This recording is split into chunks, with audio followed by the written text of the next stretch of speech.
नमस्कार मित्रांनो, आज आपण बनवणार आहोत फ्राईड राईस. त्याच्यासाठी आपण कढाई घेतली, त्याच्यामध्ये 2 चम्मच तेल, त्याच्यामध्ये ओनियन, कॅबेज आपण त्याला फ्राय करायचा हाय फ्लेमवर. त्याच्यानंतर आपण फ्लावर अँड टमॅटो टाकला, त्याला पण फ्राय करून घ्यायचं. मग आपण स्पायसेस टाकणार आहोत, ginger garlic paste and Schezwan chutney. तर आपण शेजवान चटणी टाकल्यानंतर त्याला पण हाय फ्लेमवरती फ्राय करायचं आणि त्याच्याने टेस्ट खूप छान येतो. आता त्याच्यानंतर आपण त्याला उकळलेले अंडे टाकले.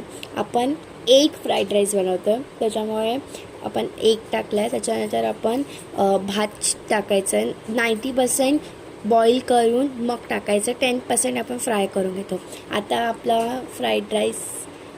एक फ्राईड राईस रेडी आहे. तो प्लीज